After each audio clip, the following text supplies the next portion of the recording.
Hey everybody, welcome back to the podcast, Our New Narrative, and today is July the 8th, and today, well, this video, I may do more than one today, so this particular video is part 4 in a 4-part series of what I've called African Americans, capitalists, or socialists, or capitalists, whatever. I want to ask you to like, share, and subscribe to get some more traction to the podcast so we can get more of a debate, not necessarily, or a conversation. Let's just say conversation first. And as a great sports writer once said, it's not about being right, it's about getting it right. So we'd love to hear some opinions, get a conversation going about what is going on, particularly in the African American community, and then in America, the American community in general. So I'm going to start this off right away. The video that we'll be watching is about 22 minutes long, and then with my commentation. I'm going to try and hold this under 40 minutes if I can. No promises there. But if you're just coming to the channel, look, this is number 4, so go back and get number 1. And start from there. So with that, let's get going.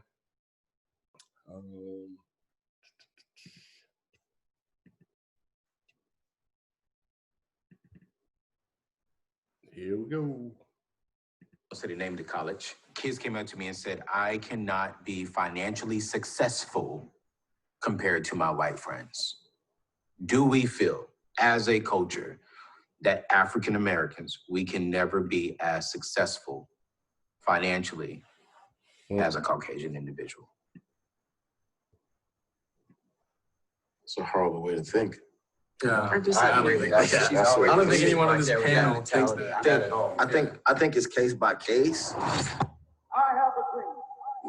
I think that, I think if we're just being honest, in some instances that is true. In some instances that is not. I think there are. In what instances? If Oprah believed that. And that's what I was about to go to. So that was the point. I was literally going to that point. I think those of us of our community who do break out, who do really understand financial freedom and literacy, I think some responsibility has to be put on them to reach back into the community and teach. You're not. The black billionaire is not in competition with the white billionaire. That's not that shouldn't be the mindset. The black billionaire mindset should be, how can we make more black billionaires? Yeah. I'll just start this off here. So the 1, 2, 3. There's been 3 episodes in this, and this is the 4th, and we have a similar, I guess, point of view coming from Christian down here in the front row. As I've said before, he approaches life from a more collectivist point of view, where you will find socialism and where you will find racism. So for him, black people as a group, once you break out and become successful, which infers that you've left Black America, you need to go back and teach. Well, we're the only, I don't hear too many other groups talking like that, right? Not to say that once you become successful, you just leave everybody behind, but I truly believe that once you become successful, you want to share your success, not necessarily with just Black people, but anybody who wants to hear your message, right? So there's this, guilt associated with success. As long as, you have a group of Black people who are impoverished, as long as you're not, there's something wrong, right? As someone who's not impoverished, your duty is to get everybody out of that situation into your situation, which is impossible, basically. I mean, even Jesus said we'll always have the poor. So it's just a mindset that the way you approach life, from an individualistic standpoint or communal collectivist standpoint, and I'm saying this at the beginning to lay the groundwork here. If you're approaching life from a collectivist standpoint, in what's supposed to be a free market capitalist society based on individual rights and freedom, you're going to struggle. I also, to the point of education, and I'm sorry, T, but to the point of education, I'm at the point now where I'm really considering the same 200 grand that I'm going in debt for to get them a degree where they can't even get a $60,000 job. What could they do in 4 years if I invested $50,000 into their business? What could they be? What could they be in 4 years? And that's a mentality shift. That's a mentality shift, because are we really getting the tools that we need from the education system? I went to college. I got 2 degrees. I personally think if I would have started a business at 18 instead of going to college at 18, then I would be more successful today than I am. And I think that might be a mentality shift. It might take breaking out of cultural systems. It might take trying something new to actually see some different fruit and yield some different fruit. Now, I'll say this about his decisions to go to college. Now, everyone will say, hey, that's the right decision to make. But once you get there, and this is coming from a guy who's been in the headhunting business since 2006, basically. All college degrees are not equal. If this young man went to college, got a degree in computer science, and then got another degree in, let's say, computer engineering, so let's just assuming he has 2 bachelor's degrees, right?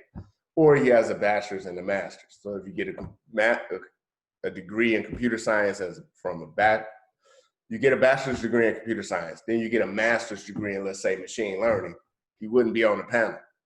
Right? His life is great. He's getting paid more than most people in America. Or maybe he will be on the panel. But his story about going to college would definitely be different. So like, the great Thomas Sowell has said, gain marketable skills other people will pay for. And in a capitalist society such as America, which we're supposed to be slowly dwindling away, that's what you're supposed to do. If you're going to college to get a degree in Black victimization, who's gonna pay for that? I mean, everybody knows that. Like, I mean, you feel that as a Black person every day. So if you got a degree in African American studies, how marketable is the degree? It's I'm glad you went to college, right? I'm glad you got the experience of going to college. But if you get a degree in philosophy, African American studies, women's studies, the knowledge that you gain, okay, it's great.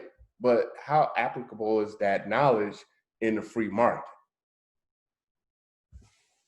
Because we all know the statistics on college graduates who can't get jobs. Correct. We all know the statistic. It's an epidemic at this point. Yeah. So that might be one of the, sorry T, that might be one of the big, that might be one of the college might be one of the biggest hustles in the country right now. I can speak the truth for personal Sorry experience. T. My daughter was going to Pepperdine, right? Malibu. Ooh. Too much money for me to ever think I could pay for it, right? Ooh. But she got a little scholarship. She went there, but obviously scholarship to take care of everything. After 2 years, she wanted to come back home. And me and my wife was like, yeah, come on, let's go. Put her in community college. And she said, you know what? I want to be an entrepreneur just like you guys. I was like, at first, in my mind, even though I was taught to be an entrepreneur, no, baby, you got to get the education. Then after her telling me, Dad, no, I want to do this. I want to be an entrepreneur. And we made a decision, a fiscal decision, to say, put that to college on the side. When she was 18, she's 21 now, and she's doing $100,000 a year in her own business. And I look back now like, man, come on, man. Why, I should have listened to her earlier, but I'm true in understanding of what you're talking about, because I wholeheartedly believe that. And I came from one of them households. It was like, you going to college, you going to get, it was predetermined. No more than You're going to college, you're going to get your degree, and there was no plan for after I got my degree. And I said, if you want to go back to school, and she's going back part-time just to get a degree, go back. But right now, hustle. Get your business started. She's been doing it successfully for 2 years. So I truly understand that. So I'm close to that. I ain't there yet, but I'm close. Yeah, but I heard you say something. I'm curious, and you may not agree with me. That's cool. Keep it 100. It's about y'all. I hate that. I hate it like I hate candy yams. I just hate that. Whoa, Hey, Kenny. No marshmallows, nothing. But I gotta ask this question, man. I gotta ask this question because I keep hearing this. TA said it earlier. Our African American students are taking out student loans to go to college, maxing it out. I hear you talk about $200,000 in debt, getting to college. I hear you talking about your daughter went off to college, got the education, but scholarships didn't take care of all of it. Can we, as a culture, go to school without racking up debt? You said Can we? Yeah. Yes. Yeah. You said Can we? Yes. Can we be successful without racking up debt? Because I asked. Personal story here. I try not to identify people in my life on this video because who knows who's gonna see it, when you see it or not. But I have a very close relative who received a bachelor's degree and just graduated with a master's degree the entire time, worked the entire time. And we're not living in the 1940s, right, where people could work and go to school, or 1960s, work and go to school and come out debt free. I mean, it's possible. It's a rarity, and that is because the cost of tuition is ridiculously high. And if you want to know why that is, you can point to the depreciating value of the dollar. Peter Schiff, if you don't know who he is, go look him up. He does a great video on how the United States government basically is the reason why college tuition is so high. But anyway, I digress. It is possible. This is a question because when I hear HBCUs, studies are showing that 10 years after the average person, white person, graduates, they owe 65% of their student loan. 10 years. Dive deep. People who look like us, 10 years after they graduate, they owe 113%. They have the education, they have the degree, but we owe 113%. Because we don't have the education. What do you mean? Listen, I have my degree. I want my children to get their degrees. I sit on the board of colleges here. It's very important to me to have an education. Right. But to what are you being educated? We don't have that information, and we don't want to hear that information that says, I'm gonna live like no one else so that later I can live like no one else. We have to be willing to go and talk to somebody else. I'm going to get the information that I need to get in collaboration with, as you said, with God's children. God's kingdom doesn't have one color on it. That's right. And I think that when we get that education from other people who have that experience, like you said earlier, there has been such a wealth of knowledge that has been put out here on the table today, which I think all points back to, we can't do any of this stuff by ourselves. No. As we think about Black History Month, all that we are going through as a culture, where we currently are as a culture, and where we're going in the future, what is one thing you want the people to remember from you? I would say, I've been thinking about this the whole time. I would say we've got to learn how to give, learn how to submit, and learn how to pray for each other. I think when you do those things, doors open for you.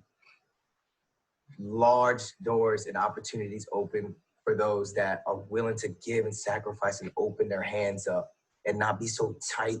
Yeah. This is mine, this is my. Be fruitful and multiply and give. Because I can tell you from my own personal experiences that the more that I've given, the more that I've received in terms of peace and just doors opening for me in different ways that I could never have thought imaginable. Wow. And so I think we got to get out of this mindset of like, all right, like how much can I rack up in this lifetime? It's not about that. Like how much can you give in this lifetime? So what I would think is, so in the Martin Luther King I Have a Dream speech, the biggest line that always stands out to me is, we cannot walk alone. Meaning we need help from everyone. So we talked about this whole night, how Black people can help each other. But like I said, we're only 15% of this nation. And so that means there's 75% of people that influence everything. And we need their influence to help change the narrative about Black people. and how far we can keep advancing. So you said something, we need help from people outside of the community. Totally agree. And here's the problem with that. I mean, it's obvious, right? Everybody needs help. No one lives on the island. But our community has more than its shares of poverty pimps and race hustlers. And Thomas Sowell does a great, he's given a great, I guess, painted a great picture of what poverty pimps do around the world. I mean, there's like 4 attributes, like basically saying you're a poverty pimp if 1, 2, 3, 4. And this goes with African American community, Chinese community, Jewish community, any community. So it's not specific to us. It's a universal problem for communities. So when you hear people talking about us versus them, you need to just stay with you. One of the famous sayings I heard coming up is, all you need to do is stay black and die, which I think is the worst advice anybody could ever give. And I can go into why that is, but I won't. But it has something to do with just not improving yourself and just relying on your past, like basically your parents. You'll never get better than your parents. Just stay black. Whatever black means, just stay there. But anyway, all that to say, yes, the black community needs help, but the black community has to help itself and know and appreciate that we are part of a nation with a good history, bad history, just like every other nation. But America is special.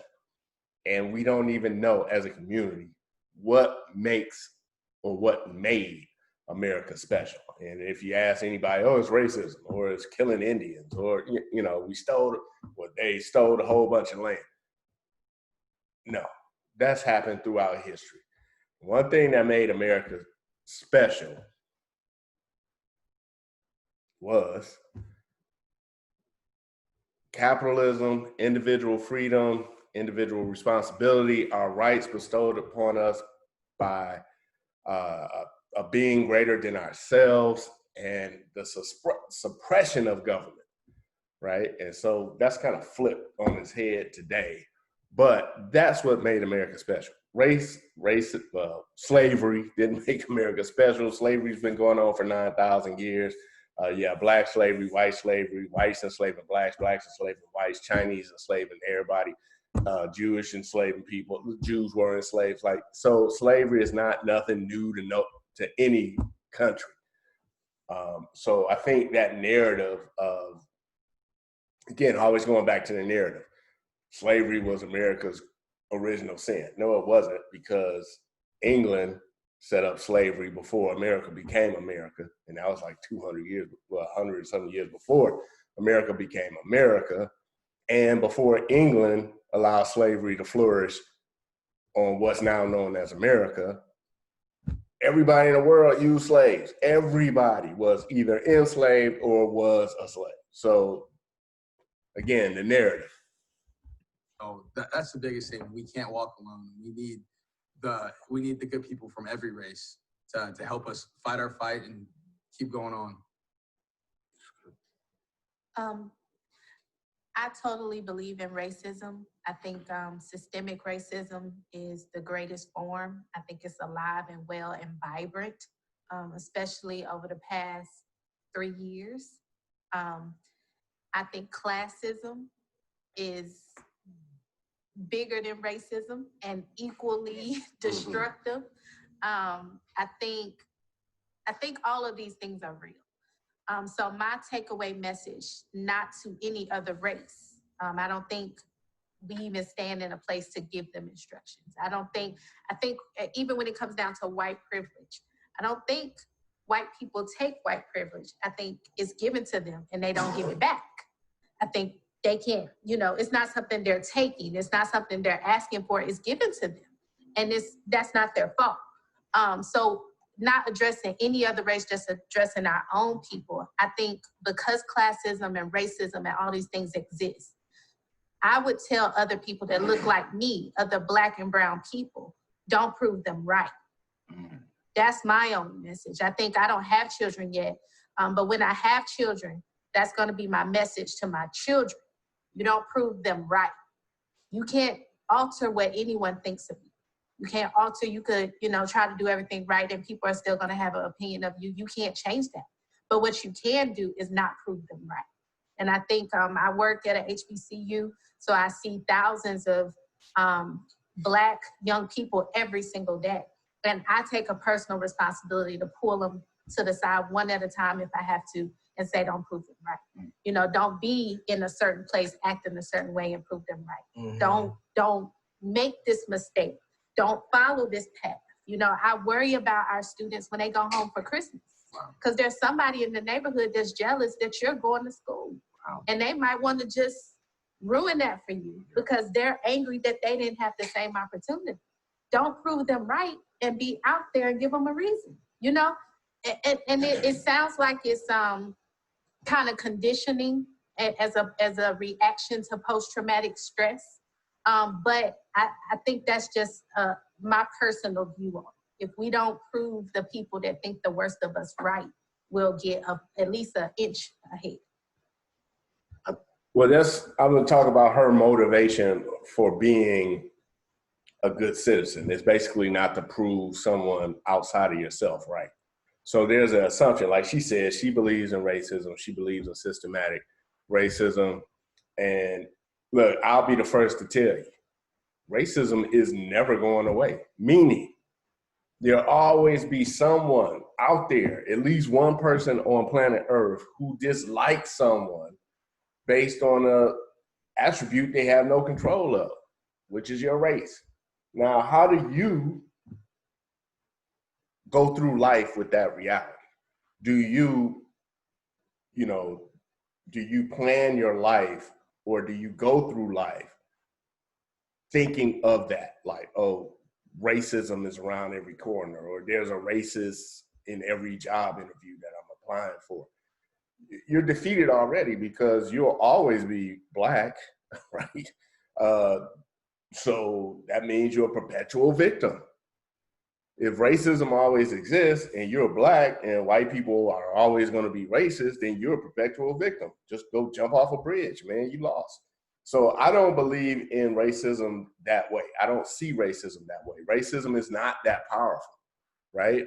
Racism does not influence my life, except that I'm trying to get people to see how insignificant racism is in their everyday life. And so for me, if I want to do something, it's not because someone else will judge me better than, they initially would. Oh, Andre's a Black guy. I thought he was a criminal. No, I don't care what you think, right? I care about I care about me, my family and friends, those who love me, and the people I love. And I think that internal motivation should be your greatest motivator. What people outside of you think should be a very small significance in your everyday operation. And living in a Black community, growing up in a Black community, being Black all my life, what white people think about Black people is a very strong motivator in the Black community. Oh, straighten up the house, we got white folks coming on. That's like a joke that runs through the community, right? What I'm trying to say is, look, no one cares if you're Black and white or Black or white in 2020. I'll go out on a limb and say 90% of Americans don't care.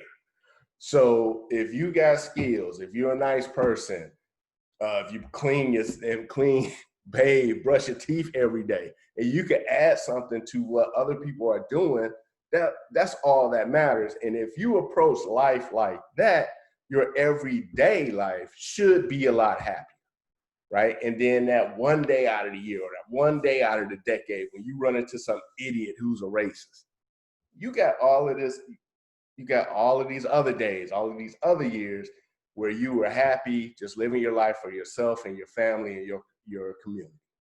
So beware of just this racism cult or this belief that there's a racism around every corner. It's impossible for you to live a happy life like that. You may think you're happy, but you're always nervous. You're always scared. Like, okay, I'm gonna turn this left. I'm gonna turn this left. The light is yellow. There's a cop around every corner. Like, I think we need to show a little more compassion for each other, our brothers and sisters. If we're talking about our community, have more willingness to listen to each other, right? Not all of us are in certain positions in life, but listen to each other's plight.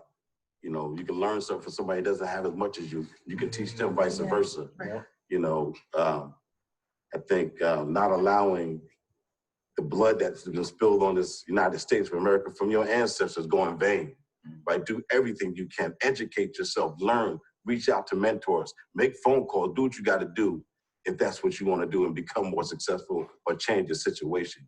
You got to go after it. You know, time doesn't stop, you know, but our history is still there behind us, right? But just formulate a way to teach each other. There's got to be a way to teach each other, teach the babies the right way.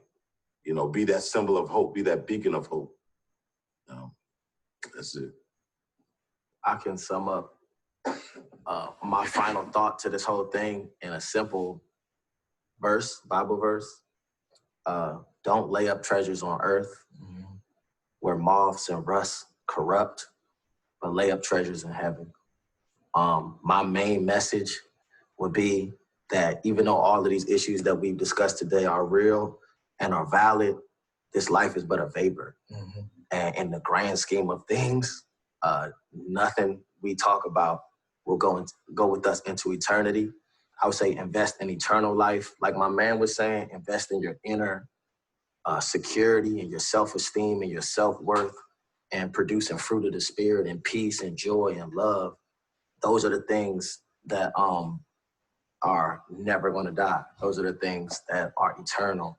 And whether Jordans and Benzes or businesses and degrees, moth and rust corrupt all of these things. So don't even focus. Don't make stockpiling treasures on earth your priority ever. She won't say, Mom. so I'm gonna say, here's a warning that I was given long time ago by someone in the church. Don't be so heavenly bound that you're no earthly good. So look, another Bible verse, and I'm not trying to be religious, and I said in the other video, I'm trying my best to keep religion out of this conversation. But you reap what you sow. And if you're not sowing anything, you're just waiting to get to heaven, you're just gonna be broke while you're here on earth. So you got a choice. You can live the best, happiest, most comfortable life while you're here on earth, get to heaven, yay, you know, or you got a choice. Well, I'll just wait till I get to heaven. Well, unless you're a trust fund kid, you probably not going to live a happy life because you got to work to get material, right? And right now, like I said in the other video, when you think of success, like he mentioned, Benzes, watches, and stuff like that, we're so focused. This is America, and specifically Black America. We're so focused on consumption. What can we consume instead of production? What can we create? If you create something, you're going to be much happier than just consuming something, right? Accomplish something. Whatever it is. Like if it's a thick book, you read a thick book, that's something you accomplished, right? You graduated from high school, that's something you accomplished. You graduated from college, that's something you accomplished. You started a business, that's something you accomplished. It failed. You started another business. It failed again. You started another business. Next thing you know, you're Dave Thomas of Wendy's, whatever. If we can, as I'm speaking to all Americans, if we can concentrate a little bit more on production instead of consumption, I think we'll all be a little better. But since, as I said, as I believe, Black America is the canary in America's coal mine.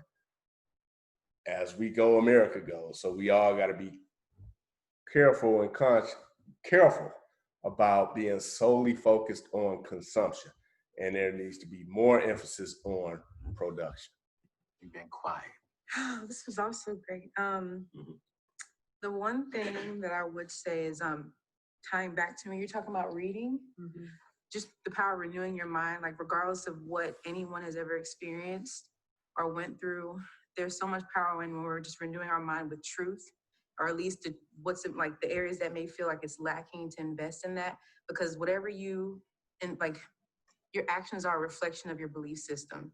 So whatever you're believing is eventually going to show out in your actions, but going to become your life. So if you continue to renew your mind with truth or invest in the areas that are lacking, all of a sudden, like as your belief system changes, it'll make a difference in your actions. And then also being careful what you're speaking, because whatever you continue to speak over and over and over is going to be what you start to believe, and then it's going to affect. So all that ties in together. So being very careful what you're saying out of your mouth to yourself, saying out of your mouth to other people around you, and then surrounding yourself with people that are gonna speak into the areas that you may not see that may be dead, so that you can come to life. Like you're talking about, like how you connect with different people that basically don't do what you do, so you can get better and become well-rounded as a person. That's what I would say. Just invest in yourself so that you can be there for other people.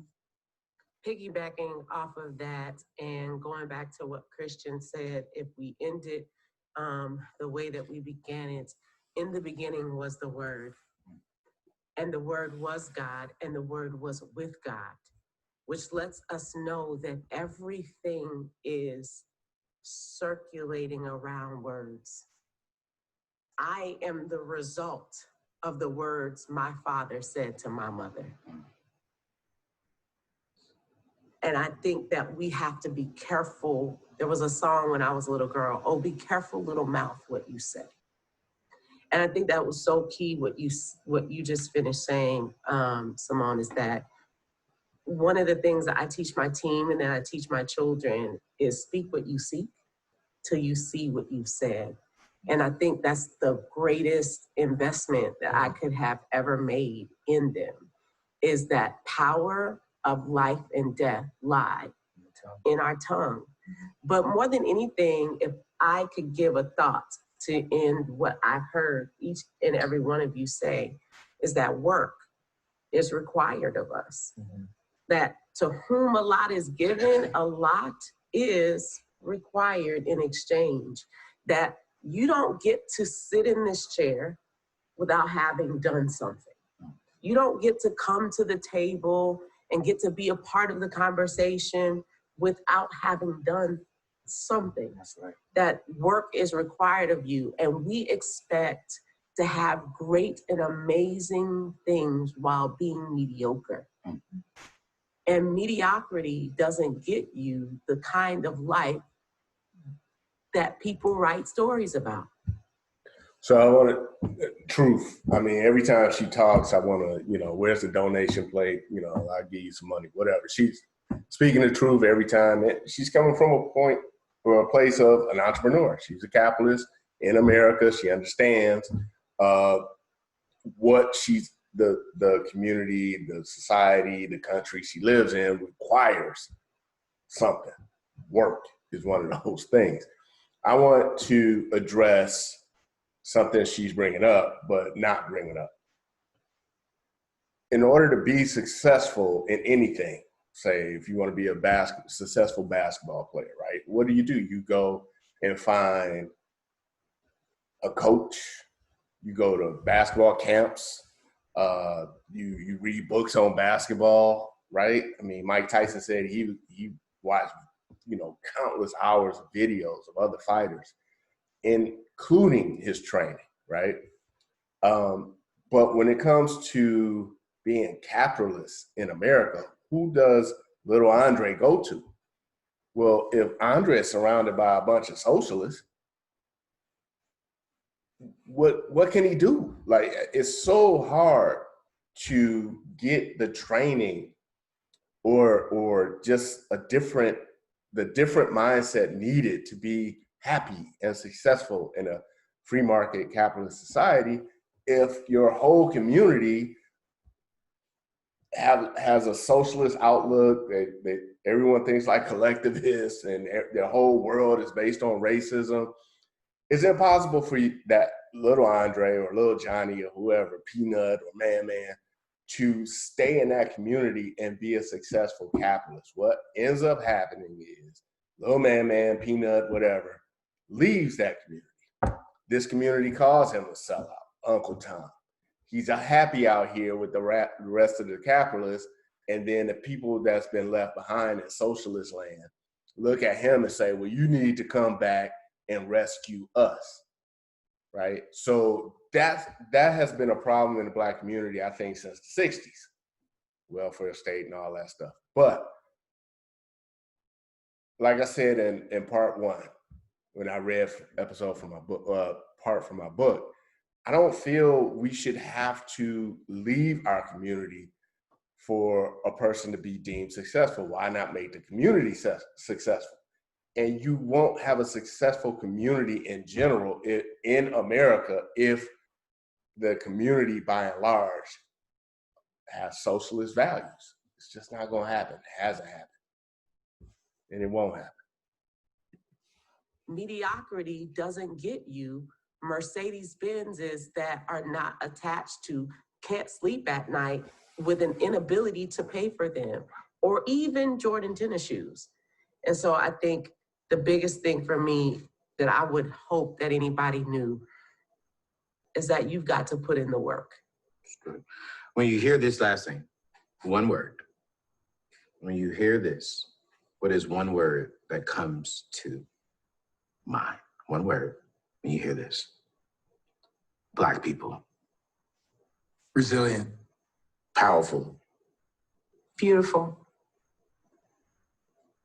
Persistent. Legendary. Wow. Me. Able. Socialist. Equip. I'm still going. Caring. Goddamn, Rick. I just keep thinking about just the resiliency, but just thinking about all that we've overcome just since the last 400 years just in America, slavery, Jim Crow laws, everything under the sun, and we still bounce back. And like you said, we're still the heartbeat of America. We're pop culture. The rappers are the new rock stars. Our athletes are the ones that are on the face of every sport, including golf. So I always just think, man, and that's the thing I take the most pride in, just how resilient it is, how resilient we are. And no matter like how many times we get knocked down or counted out, we get right back up and we keep punching. And that's something I take a great deal of pride in. Now, in addition to socialism, right, when I think of Black people, I'm going to say everything they said, resilient, beautiful, everything they said, me.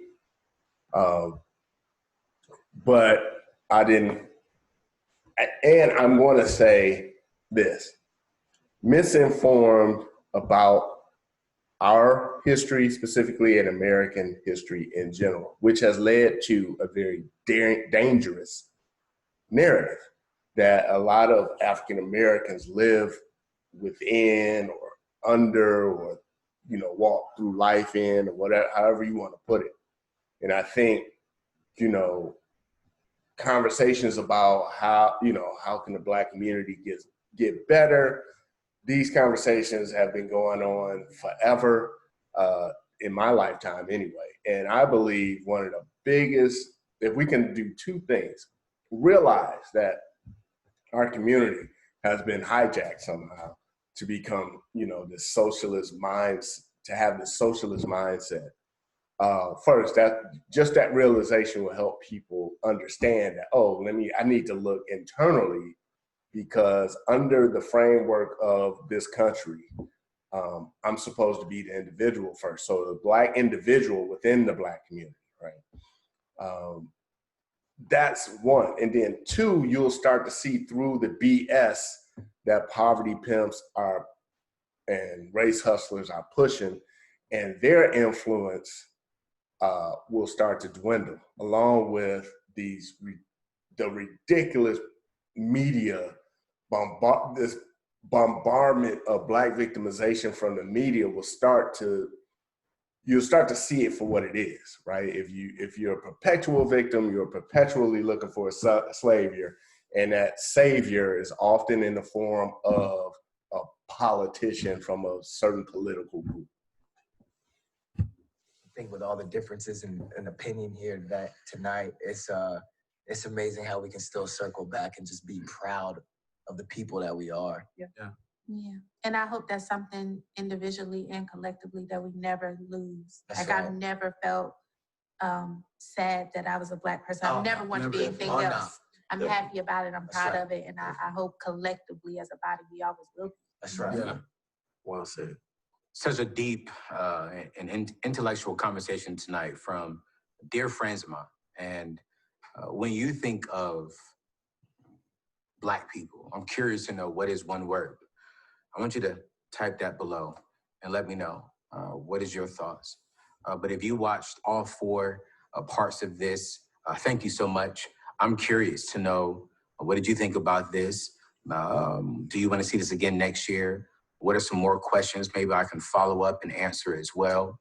But thank you again so much for just watching and dialoguing with me and with all of us, honestly, here. So I'll see you in the next video. You know what time it is. It's your boy, A.O. I'm going to see you in the next video. Peace out. So we'll end it there. He did a great job, in my opinion. Did a great job with that, presenting different views, because, you know, all white people aren't monolithic. All Italians aren't monolithic. You know, the Danes aren't all monolithic. And just like African Americans are not. African Americans are not monolithic either. So it's good to present different views. And to me, I just wanted to present the foundation a lot of my Black brothers and sisters, your brothers and sisters, your American brothers and sisters, the way a lot of us approach life. And you'll find a dividing line between those who think as collectivists and those who think as individualists. And America was made for individualists. It's the land of opportunity for opportunists, right? And collectivism, you will find under that umbrella, socialism, communism, Marxism, racism. So let's try and get America to recognize the path we're heading in. And the path we're heading in is, the Black community, unfortunately, is leading America down that path unwittingly. So it's not the time to get mad at Black America, right? But the time to get mad at those influencing Black America to go down that path. And a lot of these people don't know. They don't know. They're just doing what they feel is right. But it's time for us to start thinking about what the consequences of these policies that are being enacted, these knee-jerk reactions to defund the police or like accuse every cop for being a racist if he's white, and ignoring the Black cop who may kill another Black citizen, or ignoring like 100 and some odd people being shot in Chicago over Father's Day weekend, right? Come on, man. Look, that narrative, I'm gonna say it again. This old narrative of Black victimization, white victimizer, has done more damage to the Black community specifically and America in general than any Klansman could ever dream of. And with that, I'm gonna let you go. This is part 4 of 4. So the next video will be about something else. And if you're still here, please like, share, and subscribe. Again, like, share, subscribe, especially share, because algorithms, we need some help in that regard. So with that said, I'm out. Let me know what you think in the comments, and be safe out there.